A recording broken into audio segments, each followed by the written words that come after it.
Hello, everyone, and welcome to another episode of Medical Minds Conversations with Guthrie Experts.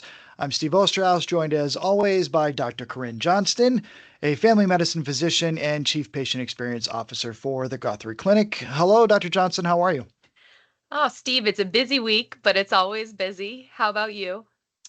Yeah, busy here as well. But it's also a very exciting week, right? So every Yeah. year we celebrate our nurses, and not just us hmm at Guthrie, but everywhere across the country. It hmm is National Nurses Week.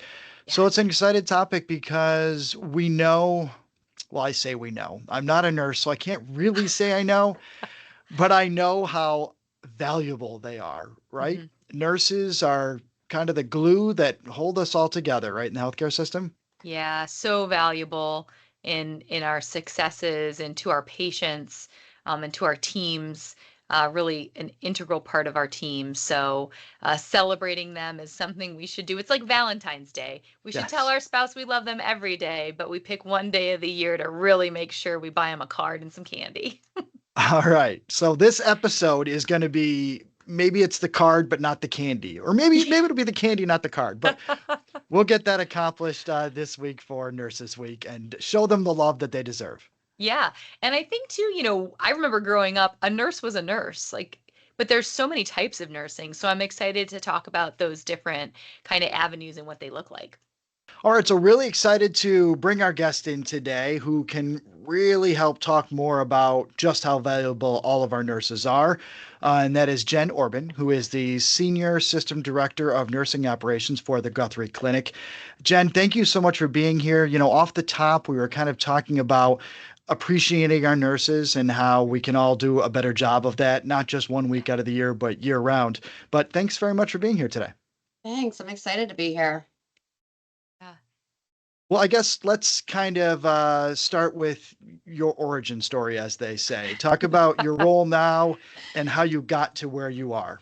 Yeah. So, I didn't always want to be a nurse. I think when I was younger, I wanted to be in like architecture or design or something, with creativity using, my brain for that kind of thing. And it's kind of a sad origin story to start, but at 15, I was diagnosed with cancer, leukemia.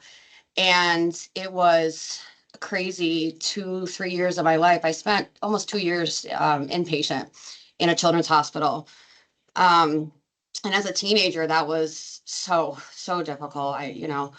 It really, I missed prom. I missed my sweet 16th birthday. I was really, really sick for a long time. And the nursing staff every single day, you know, did so much to make my stay and make my treatment go smoother and sit with me and cry with me and my family. And it really inspired me to look at nursing as a career option and really want to make that same impact, for my patients.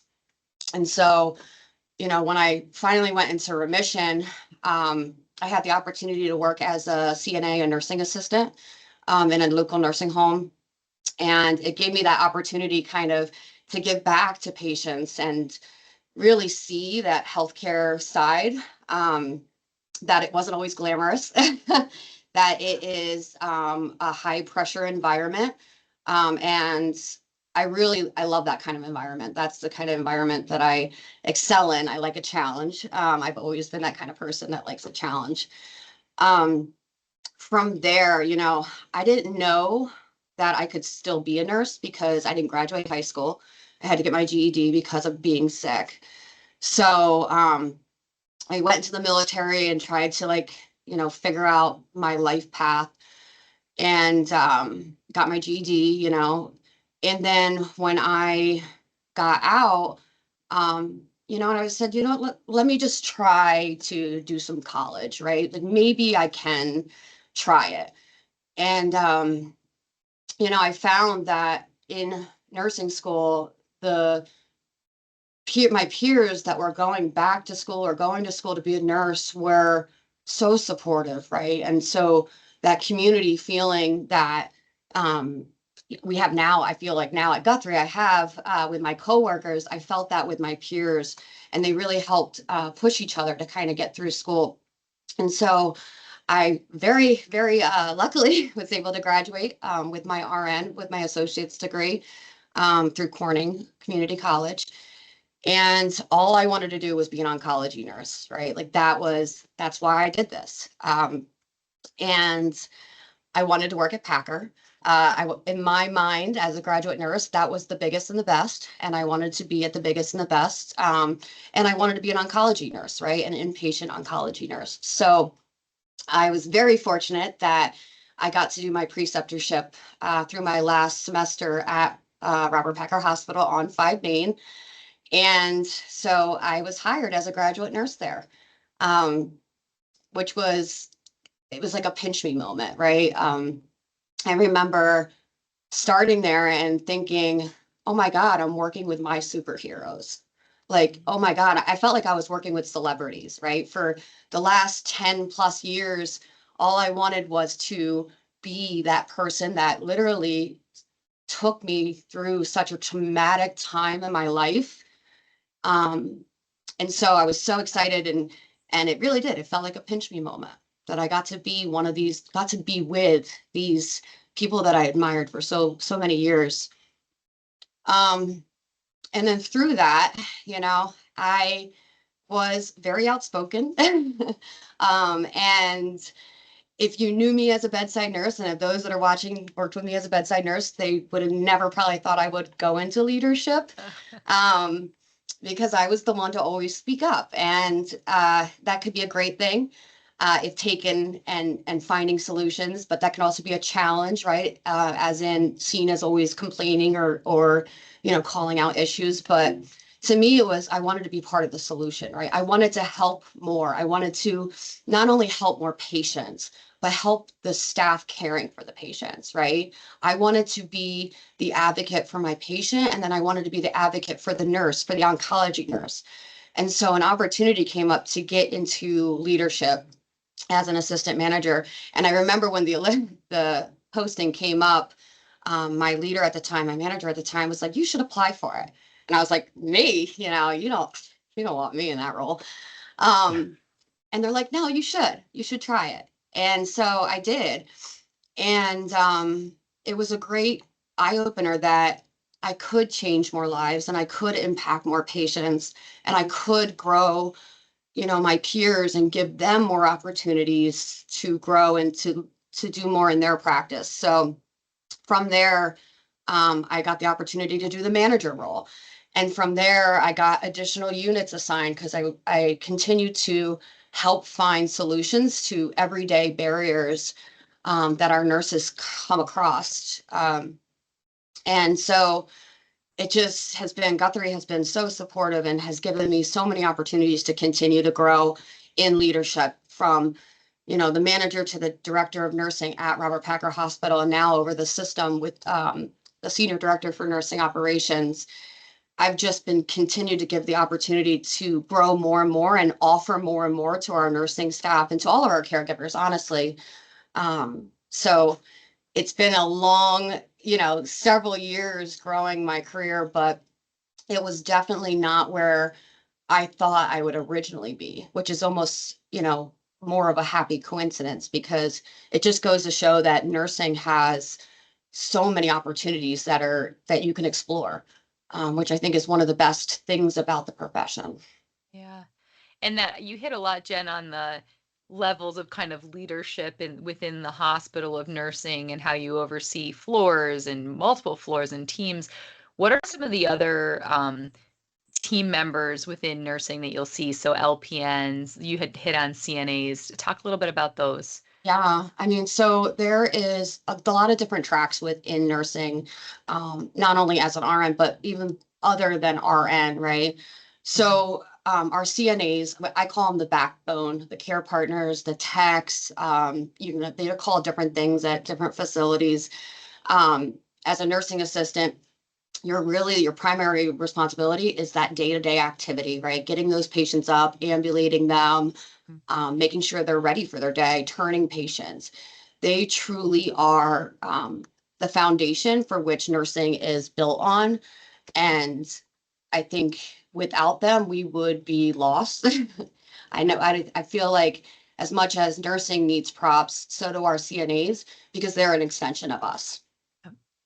In addition to that, our LPNs, we have LPNs in the acute care setting, we have LPNs in the clinic. In the state of PA in New York, there is really honestly not much an LPN can do as far as their scope of practice. They have their own scope of practice. They do a ton of different tasks. You know, in the hospital setting, they can change dressings, they can do oral medications. In the clinics, they work as extensions of the provider in many cases. And then we have our RNs that are obviously a little bit different than the LPN because they have the ability to assess, and then they have the ultimate responsibility for the nursing plan of care. So they develop their own plan of care for their patients. And so that's a little bit different in their own scope of practice from the LPN. So, first of all, your background alone, just to take a step back, is enough for its own podcast all by itself. But, but let's you kind of discussed this in speaking about the roles, but could you explain? And I know this is going to be difficult. A day in the life, or maybe a difference in the day in the life, because I know you've got everything from what you see on TV in the emergency department and the crazy dramas to what you may see in a clinical setting and a nurse who works with Dr. Johnston. But can you talk a little bit about some of the differences in the day in the life, so to speak? Yeah, yeah. So definitely it's different for each specialty, and nursing has, some pretty robust specialties within itself that you can get certified in as a nurse and really hone those skills. So typically, speaking as for the hospital part, right? They start off by reviewing their patient's chart. Maybe they get report off if it's a 24-hour kind of facility, report off, right? Because care is continuous. We want to make sure we're not missing anything. And then like just preparing for the day ahead, right? They have to look through their chart and see what does the patient have to get done today? Do they have any procedures? Do they have any orders that are outstanding that we have to do? Do they have any medications that are due? What do their labs look like? Do they have, some issues with their labs that we have to kind of collaborate with the provider on? There's a ton of education. There's a ton of, monitoring with those vital signs and those labs. Providing that emotional support is huge for our patients and our family members. And then collaborating with our physician partners and our provider APPs is a huge piece, right? Because as we build those care plans, the provider is responsible for the treatment of the patient, the medical treatment, but the nurse also has their own plan of care that can really impact their length of stay in the hospital and how they, uh, move on from the hospital stay. In the clinic setting, again, they are an extension of the provider, right? So they make sure that the provider's day goes smoothly, that the providers have, what the patient needs for the day and what patients are coming through. They might need to work with getting the calls in that are coming in from patients. They have education to do as well. So very similar in that way that it comes down to the nursing assessing the patient, the nursing educating the patient, and then really working in collaboration with the rest of the care team. Yeah. Jen, you can't say that enough. No, in both, I practice in both settings, and that when you are working with a dedicated skilled nurse, your life is so much easier. Your days, your patient care is so much better. So that it's invaluable what's added there, day in and day out for everyone involved. Yeah, and we value so much when we have a provider that really, works with us, that does collaborate with us, right? Because we want to be the eyes and the ears for our providers, right? We spend, many, many hours with the patients, right? And so we see subtle changes, right? That maybe a provider might not see. So those types of things, it's invaluable to have that collaboration so that we can have the best outcome for our patients. Yeah. Can you speak to, you mentioned education a couple of different times, and I just from, taking on this role, understand that there are clinical education coordinators. So there's education happening at all times within the facility, but then there are also, education in terms of you can get additional certifications and become this or that. Could you talk a little bit about both, I guess. I don't think Yeah. people realize that the nurses are constantly being educated, and learning more and more. Yeah, so we definitely, nursing is a growing, profession, and we're constantly looking at ways to grow our knowledge base and our skill level. So you not only have your clinical skills, right, which were so invaluable, and I mean things from even just starting an IV, right? Like that's a skill. That's a skill that not everybody has. So really honing your clinical skills, but then also growing in the education and, for example, getting a certification in your specialty, right? That makes you the expert in that specialty. So there's opportunities continuously. And then just for our licensure, right? We have to renew our licensure and we have to have continuing education to upkeep our license as well. And then we're always obviously looking for other ways. Things are changing every day, right?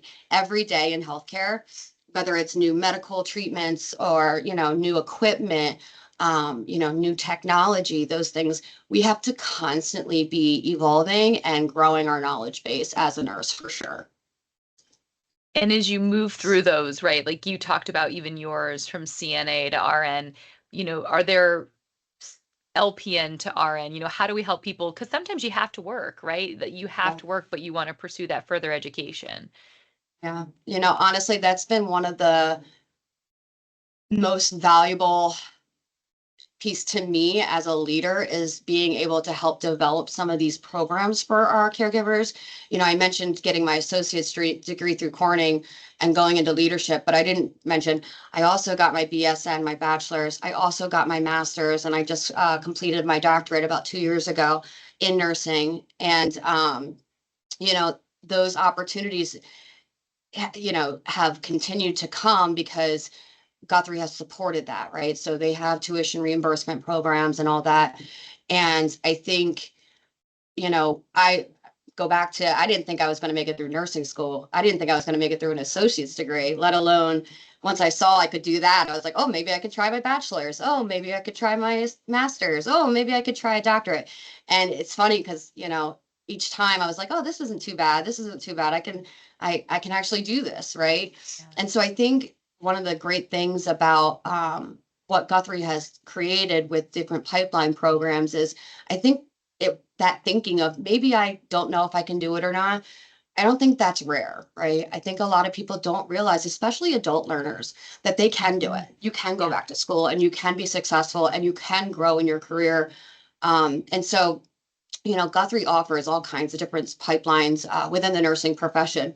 We offer a CNA course so that those that don't have any healthcare experience can go back to or can go to this certification course for being a nursing assistant. And then we also have several partnerships with our BOCES and NTCC for an LPN school.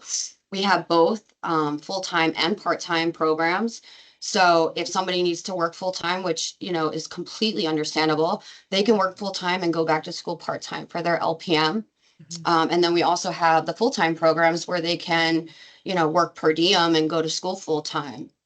And then we also have a ton of tuition reimbursement programs for our RNs that want to go on for their bachelor's, that want to go on for their master's, that want to go on for their doctorate.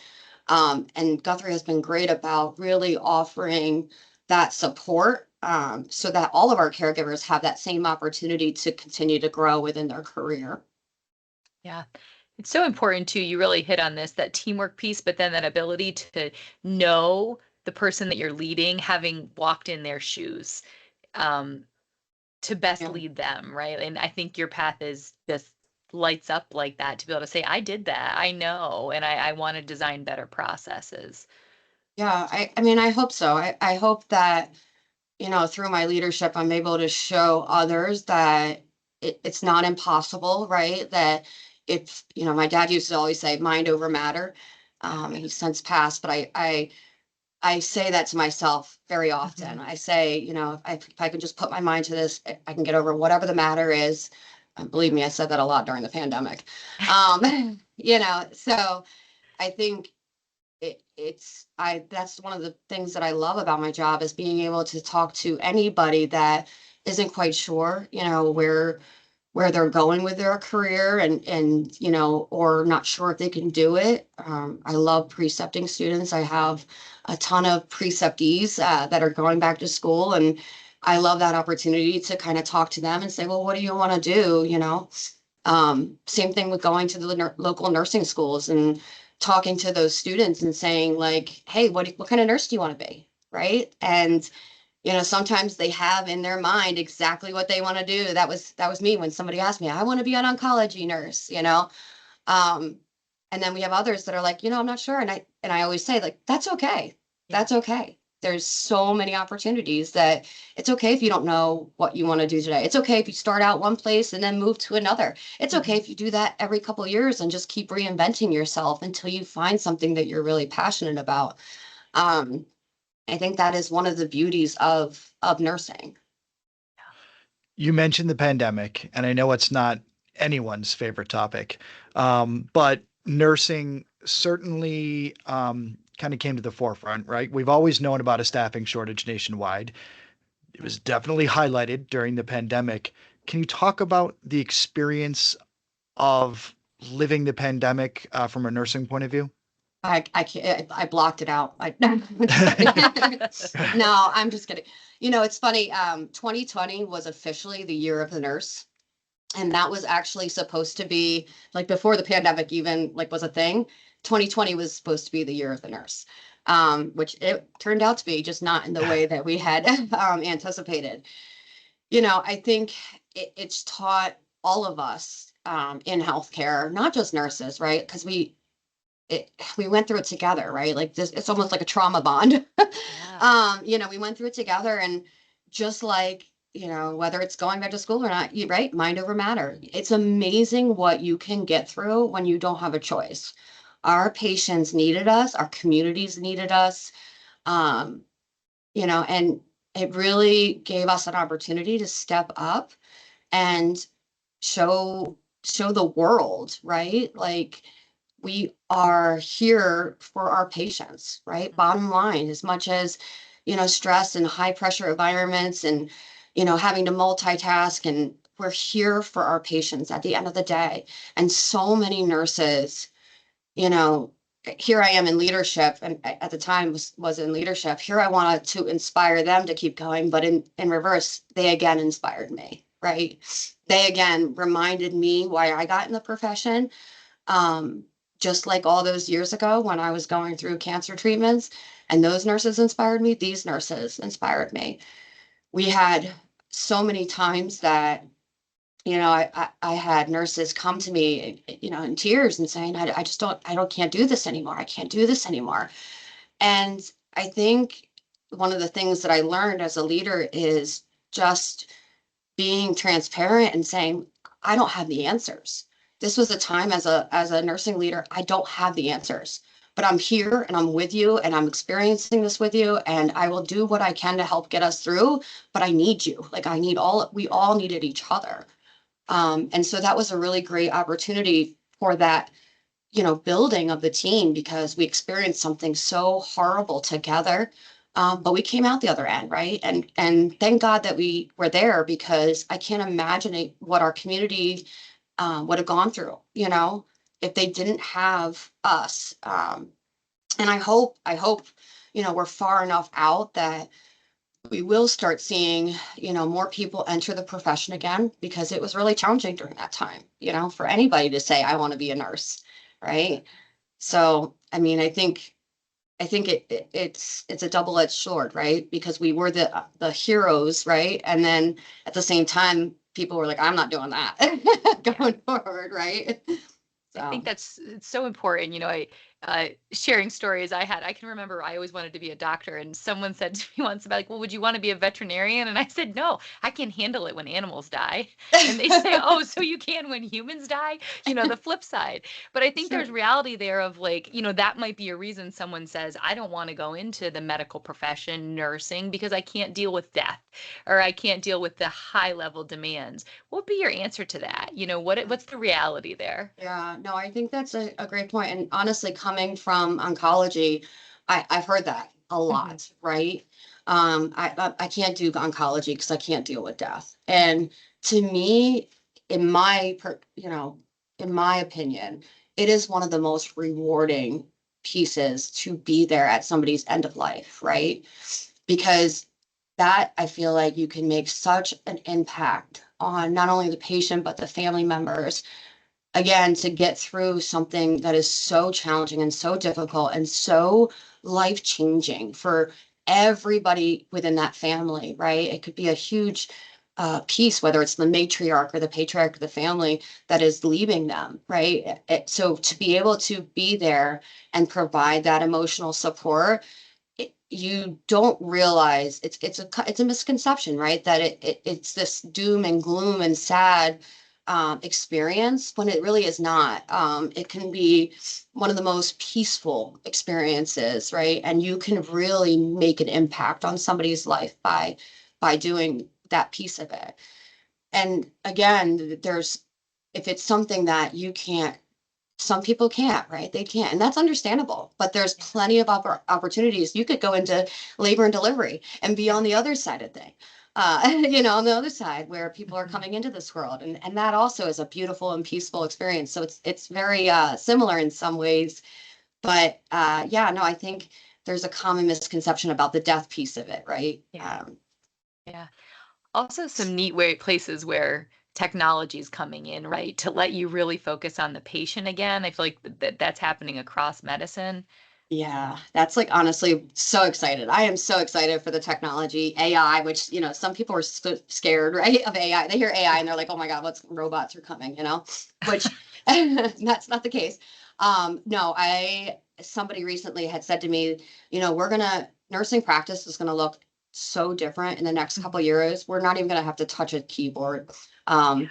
And I'm like, wow, that's incredible, right? Whether it's, ambient listening in the rooms, right? So we have our cameras for our virtual nurses to come into our patient rooms, but now we'll have an opportunity for them to kind of nurses to narrate their care almost. Hey, I'm going and I'm listening to your lungs, Mr. Jones, and I hear this, and it will automatically document for them.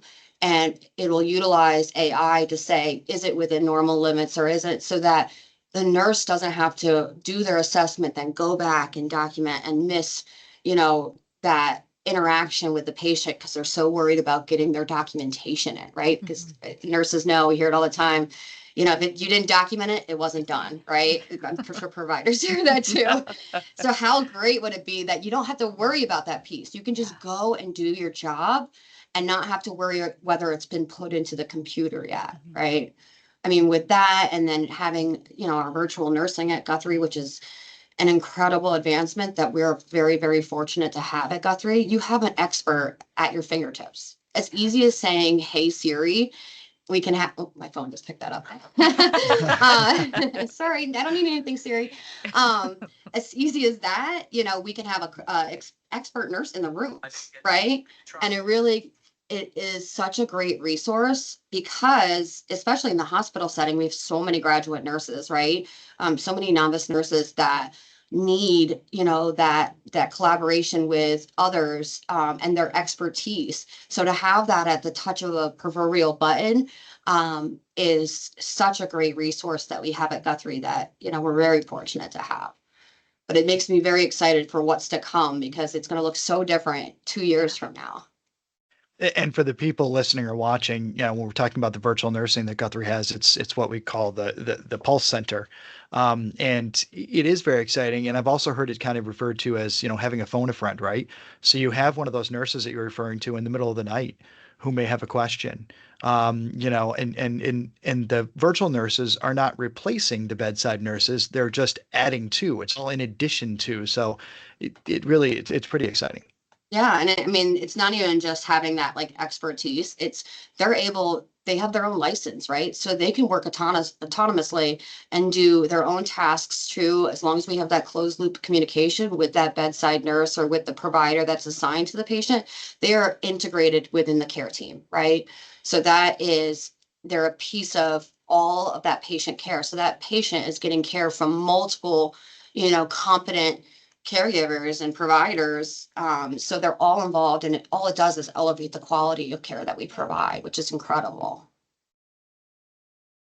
You were talking about the relationships, and I know some of those times where there's end of life, or if you're in maternity, the beginning of new life. And can you talk about just, everywhere in between as well? I imagine as nurses, it's impossible not to go home at the end of a shift and not remember some of those relationships that you've forged. And I would say unintentionally or intentionally, but they're all intentional because as nurses, you're creating those bonds with those patients. Could you speak to that and those connections that you make? We are often hearing about, I work on the communications end of things, and we hear about patient X has written a letter and said thank you to nurse so and so and on this floor. I imagine that's got to be meaningful. Yeah, I mean, I still talk to the nurses that took care of me 20 years ago, at DuPont Children's Hospital. I still, stop down there. I still have all their names. I still have cards they've written me. So if that tells you anything, 20 years. I still have patients, that I took care of in the beginning, as a bedside nurse that still stop by 5 Main and ask for me. Those relationships are incredible, and meaningful. And I think, one of the nice things about working in the clinic, right, is you can have that long-term relationship for a very long time. Yeah. In the hospital, it's a little bit more challenging, right? Because we want to get them healthy and out the hospital. We don't want them in the hospital, right? We don't want them being stuck in the hospital. So it could be very challenging to kind of know where they end up. And so when you have, say a trauma patient that comes in, right, and they go through the whole continuum of care and then reach out, months later, when they're doing well, and it is such a great feeling to see that success on the other end, because again, you're so worried about that traumatic moment, and getting them through X, getting them through every single day. I got to do this today for this patient. I got to do this today. I got to make sure they get this done. um, to see them months down the road after they've been discharged, after they've moved on with their life. I had a patient come back once, and they had the same kind of cancer as me, leukemia. And it was probably 6 months, maybe a year later. And, again, we don't necessarily always know. And he came back and he asked for me. And, I was so excited when I saw him because I didn't recognize him at first. He had hair again, and he had, gained some weight. He looked incredible. And he broke down crying when he saw me. And he said, "Because of you, I danced at my daughter's wedding last weekend." And things like that, right? I mean, it is the most meaningful and rewarding part of being in healthcare and being a nurse, right? Because there were days I didn't think he was going to make it to the next week, at times, right? And so something I did made sure that that patient went on and had a meaningful life. And um, it's just there's no words, right? There's no words to say that I made that kind of impact on them and the family and his daughter, right? And his daughter got her dad, right, at their wedding. And that might not have happened without the care that we provided. Yeah. Healthcare is really such an intimate experience, right, for everyone involved, Jen. And thanks for sharing all of that with us. I mean, it's really an intimate piece of you, right, and how you've been molded. Is there anything else you'd like to share with us today? Thoughts, things we didn't hit on? No, I think, for those that have been questioning, a career in nursing, I think, especially if they've been doubting themselves and not sure if, they can take the school and the high pressure environment, I think it is so worth it in the end to put your mind to it and have, mind over matter. It really, um, it is something that will change your life. It'll change your patients' lives. It will change their families' lives. So I just always encourage people, and if they still have doubts, they can reach out to me. I love talking to people that are thinking about nursing, or even in nursing, and they just don't know what they want to do next, because that is the beauty, is that as a nurse, you have the world in the palm of your hand, and you can constantly do new things. You can constantly advance in your career. There's just so many opportunities for nurses out there. And I just want to say thank you to all the nurses, if I can, and happy Of Nurses course. Week. Well, thank you. That's a fantastic message, and we can't thank you enough for coming on and speaking with us today. Yeah. Yes, thank you for having me. Well, thanks to Jen for today for really sharing her story with us, and her why she does, and why she's continued a career of really lifelong learning, right? And I'm sure that trajectory will continue for her. And really, Steve, for us to take a moment to thank our nurses everywhere. I know that my nurse in my office makes my life and my patients' lives. She enriches them every day. I'm so thankful for her and really for all of those nurses out there, and those that continue to give back even after retirement. Yeah, and I'm obviously, as you know, don't have the clinical background. Well, a couple of things. First of all, I feel lazy. All the education that Jen went got, but despite not having the clinical background, being able to work in this healthcare setting on a daily basis with all of these medical professionals, it has just shown me even more than I already knew and valued nurses, just how incredibly valuable they are. And on the communications thing, and I mentioned during our conversation that we receive lots of thank yous. From patients. And so we see just how much these nurses are valued. So if anybody listening wants to, is thinking about becoming a nurse at any of several levels, you can, check wherever you live, you can check out your local healthcare facility. But, if you're in the Northeast, we'd encourage you to go to guthrie.org and check out our careers website. And also, there's something many people may not know about, but it's the Daisy Award, Mhm. right? And Guthrie, partners with Daisy, but so do healthcare organizations across the country. And that's a way for patients and families to nominate a nurse that you think has just done exceptional work. And you can go onto our website there and find out how to nominate a nurse for the Daisy Award. So thank you for joining us today. And Dr. Johnston, as always, it's been a pleasure. Thanks, Steve.